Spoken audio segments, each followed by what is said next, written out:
Hello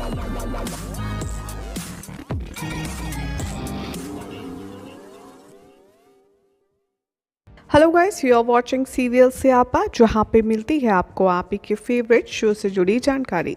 TV serial सुमन इंदौरी के आने वाले एपिसोड में आप देखेंगे होगा काफ़ी बड़ा तमाशा, जहां पर सुमन और तीत के बीच रिश्ते में आएगी दरार। दरअसल शो के अपकमिंग एपिसोड में आप देखने वाले हैं कि सुमन होने वाली है बहुत बड़ी गलतफहमी का शिकार।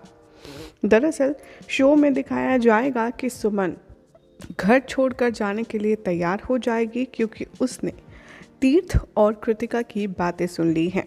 अब ये बात तो हम सब जानते ही हैं कि कृतिका और देविका दोनों बहनें मिलकर तीर्थ को हासिल करने के लिए सारी घटिया साजिशों का सहारा ले रही हैं सुमन को घर से बाहर निकालने के लिए।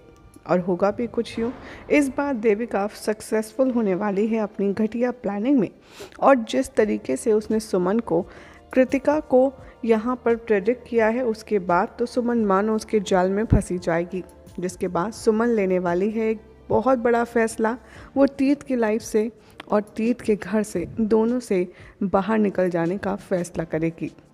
चलिए अब आपको बताते हैं कि आखिर ये पूरी बात क्या है। दरअसल करवा चौथ के मौके पर जानकर सुमन को उस एरिया में भेजने की कोशिश करती है आपकी देविका, जहाँ पर वो जानती है कि सुमन उसकी बात ज़रूर सुनेगी। जैसे ही सुमन तीर्थ को ढूंढने के लिए जाती है, उसे पता चलता है कि वहाँ पर तो ऑलरेडी तीर्थ और देविका की बहन कृतिका बात कर रही हैं। जैसे ही सुमन एंटर करती है, कृतिका से तीर्थ कह रहा होता है, हाँ हाँ मैं तुमसे बहुत प्यार करता हूँ।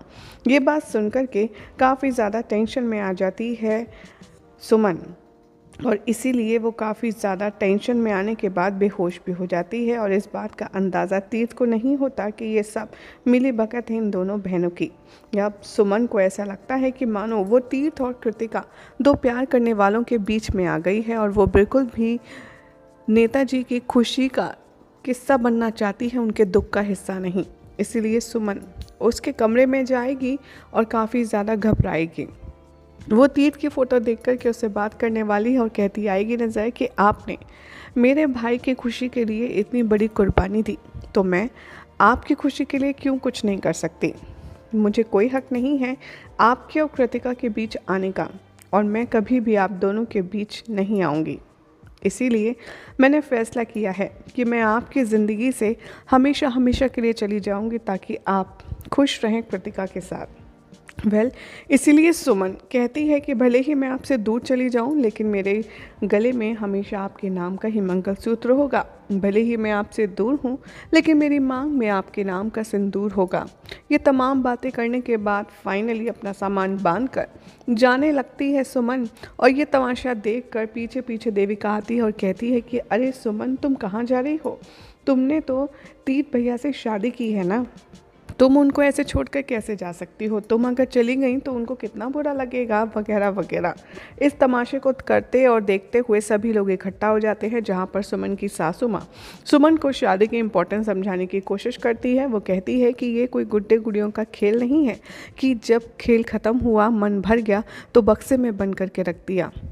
तुमने तीर्थ से शादी की है। शादी एक पवित्र रिश्ता होता है, और तुमने तो आज करवा चौथ पर उसके लिए व्रत भी रखा था, और आज करवा चौथ के मौके पर तुम ये घर छोड़कर जाने की बात कर रही हो। तभी सुमन कहती है कि मैं अपने घर जा रही हूँ, जिसे सुनकर तीर्थ की माँ और ज़्यादा नाराज़ होती है। वो कहती है कि अब तुम्हारी शादी हो गई है, ये तुम्हारा घर है और वो है तुम्हारा मायका।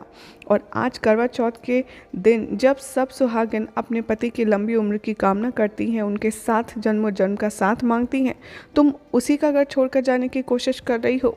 ये कहाँ की सच्चाई है, ये कहाँ की ईमानदारी है सुमन? तुम्हारी अकल को क्या हुआ है? तभी यहाँ पर सुमन के जो ससुर हैं वो आते हैं बाहर निकलकर और कहते हैं कि अगर ये लड़की जाना चाहती है तो इसे जाने दो ना। ना तो हमने इसे यहाँ बुलाया था और ना हम इसे भेज रहे हैं, लेकिन कोई जाना चाहता है तो आप उसको रोक कैसे सकते हो? इसीलिए वो जाना चाहती है तो उसे जाने दो। सुमन यहाँ पर किसी की एक नहीं सुनती और वो हाथ जोड़कर किसी से भूल चूक में कोई माफ़ी हुई हो ये कह कर के जाने लगती है। और ये देख कर के देविका और कृतिका बहुत खुश होते हैं। अब देखना होगा काफ़ी इंटरेस्टिंग कि जब तीर्थ आएगा तब घर वाले क्या जवाब देंगे, सुमन कहाँ गई और क्या तीर्थ समझ पाएगा कि सुमन वाकई में बहुत ज़्यादा हर्ट है। देखना होगा काफ़ी खास। फिलहाल तो चैनल सब्सक्राइब कीजिए और फेसबुक पर भी आप हमें फॉलो कर सकते हैं।